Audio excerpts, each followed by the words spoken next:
I rented an apartment and found a hidden room in the wall. I rented an apartment and found a hidden room throwaway account for obvious reasons. I rented an apartment and found a hidden room in the wall. That would be enough for a creepy story, right? But the part that really broke me wasn't the room itself, it was what I discovered inside it. And the fact that it led to the truth about the man I thought I was going to marry. Let me start at the beginning. Back in October, I moved into a small, older apartment in a quiet neighborhood outside of Denver. I had just gotten a job offer I couldn't pass up, and my boyfriend of 4 years, Jake, was planning to move in with me by December once he wrapped up a few things in Chicago. It was a weird time, bittersweet. I was excited for a fresh start, but also sad to leave behind our shared place and mutual friends. The apartment was quirky but charming, arched doorways, vintage tiles in the kitchen, hardwood floors that creaked just enough to feel nostalgic. It wasn't perfect, but it felt like mine. I was nesting like crazy, FaceTiming Jake constantly to show him updates, a new plant, a vintage mirror I found, a cozy little reading nook I carved out by the window. We talked about paint swatches and what wall we'd hang our travel photos on. One night in mid-November, I was rearranging furniture, again, trying to decide where to put a bookshelf. I knocked on a section of the wall between the bedroom and hallway and heard a weird hollow sound. Not like drywall, more like empty space. Curious, I pulled the bookshelf back and tapped around. The section looked totally normal, painted like the rest of the wall, but I noticed faint lines that didn't match the rest of the molding. Like a seam. I called my landlord the next morning. He was surprised but not shocked. Said the building was from the 1920s and had gone through a lot of hands. He told me to go ahead and investigate, as long as I didn't knock down anything structural. So I borrowed some tools from a coworker and carefully pried open what turned out to be a very old, very well-concealed door. Behind it was a tiny, windowless room. More like a large closet, really. Dusty and stale-smelling. But here's the part that makes my skin crawl even now. There was a chair in the middle of it. Just a plain wooden chair, facing the wall. I laughed nervously when I saw it. Took a video for Jake. Look what I found, babe. Creepy murder closet, right? He laughed too. But something felt off about his reaction. Forced. Like he was distracted. I figured he was just tired. He'd been traveling a lot for work lately. Over the next week, I cleaned out the room and found more oddities, a few yellowed receipts from the 90s, an empty whiskey bottle, and, wedged in a floorboard, a small notebook. It was stuffed with handwritten notes, mostly gibberish or poetry, but on one page, there was a name I recognized. Jake's. At first, I thought it was a coincidence. Jake isn't an uncommon name. But the next line underneath it read, Jake plus K, hotel again Tuesday. My heart dropped. K is my first initial. But I had never stayed in a hotel with Jake on a Tuesday. Or ever in this city. We hadn't even lived here long enough for that to be plausible. I tried to rationalize it. It was an old notebook.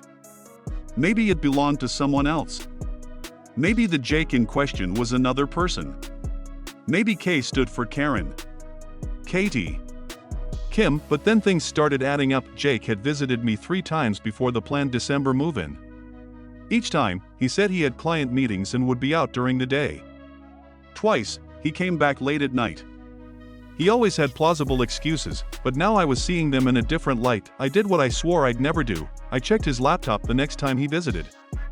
He was in the shower. My hands were shaking. I almost couldn't bring myself to open it, but I did, and I found the hotel confirmations. 3 separate stays. All overlapping with the dates he was supposedly with me. All for 2 guests. I felt sick. I didn't confront him right away. I wanted to be sure.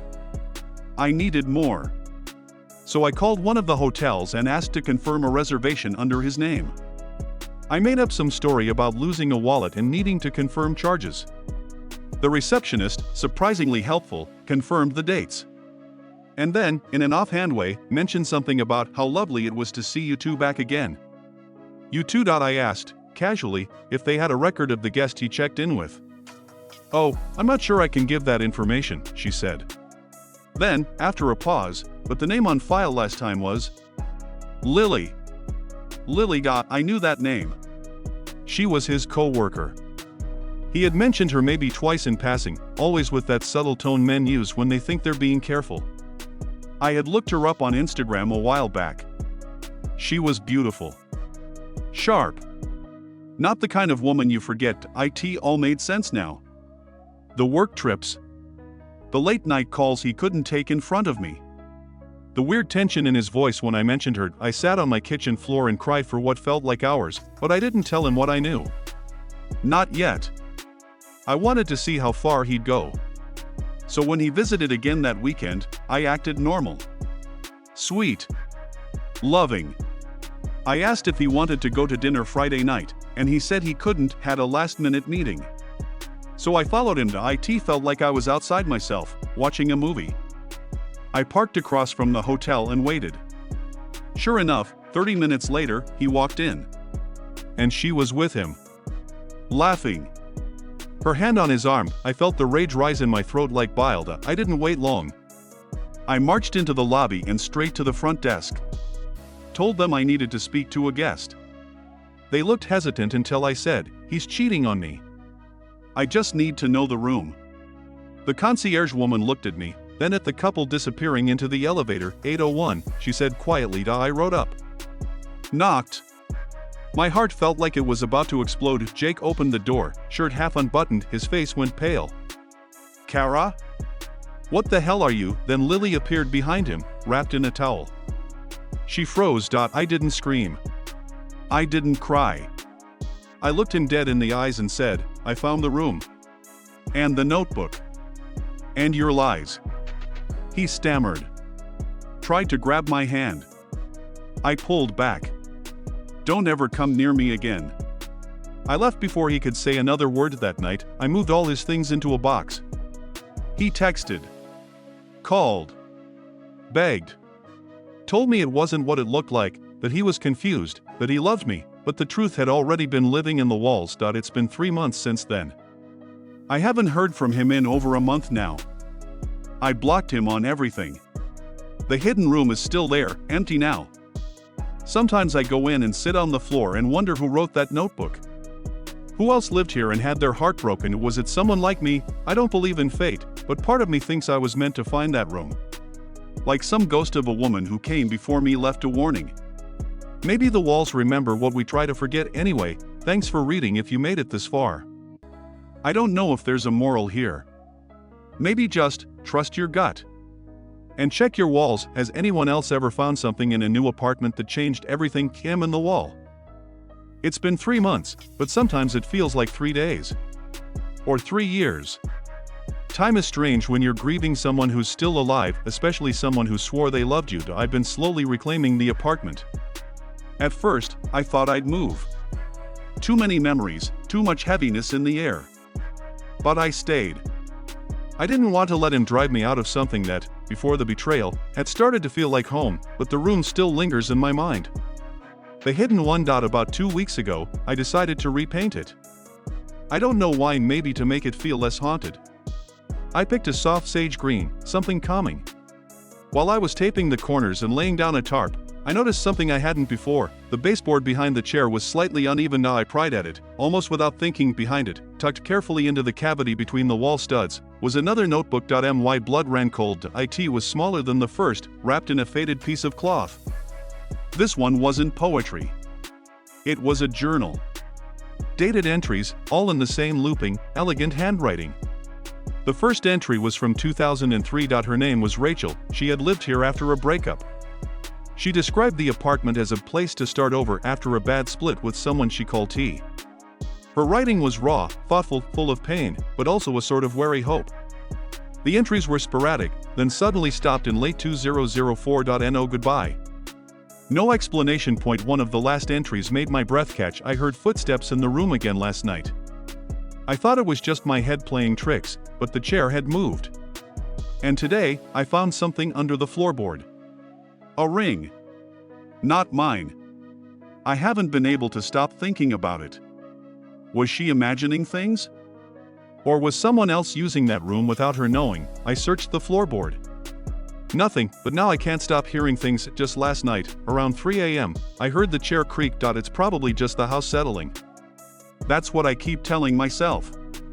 But this apartment, this room, has seen things. Held secrets. Broken hearts. Maybe more. Sometimes I wonder if I was meant to find the notebook because Rachel never got to finish her story. Or maybe I'm just projecting. Trying to find meaning in something that tore me open. Either way, I can't ignore the feeling that I'm not entirely alone here. I've started journaling too. Keeping my own notebook, in the same room, in the same chair. Maybe one day, someone else will find mine, and maybe that's the only real comfort, knowing we're never the first to break, or to heal. 2 nights ago, I had a dream. In it, I was sitting in the hidden room, journal in my lap, when someone knocked, softly, on the wall from the inside. Not the hallway. Not the apartment. From within the wall. I woke up in a sweat, heart pounding. It was almost 4 a.m. And the chair I had placed neatly in the corner after painting, was once again turned to face the wall. I stared at it for a long time, then I picked it up and carried it out of the room. That morning, I made a decision. I called my landlord and asked him if he had any information on past tenants. He was hesitant at first but eventually shared a scanned copy of an old lease from 2003.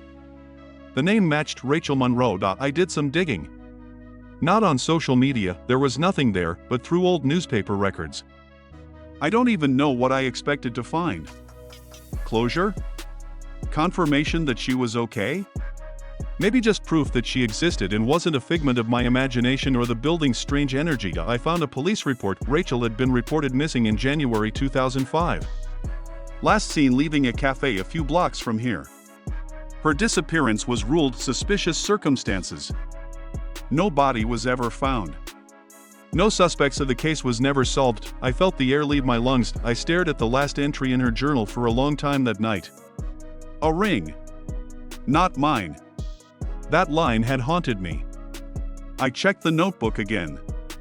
This time, I noticed something I had missed before, a pressed flower tucked between 2 pages. It had withered to almost nothing, but it was there. I went back into the room. I don't know why I did it. Curiosity? Grief? Guilt? I lifted up the floorboards again, one by one, more carefully this time. And near the back corner, beneath a loose joist I hadn't noticed before, a ring, tarnished, gold, with a small garnet in the center. Inscribed inside was a name. T. Monroe. I don't know if it belonged to her or to him, but I turned it in to the police. I didn't expect much. Cold cases don't often get reopened just because some girl in Denver finds a trinket in the floor. But the detective who met me took it seriously. He said they'd send it for analysis. Maybe check for DNA. He didn't promise anything. I didn't need promises. I just needed someone else to know. Now, I still live in the apartment. The hidden room is sealed. Not with drywall, just a locked door, one only I can open.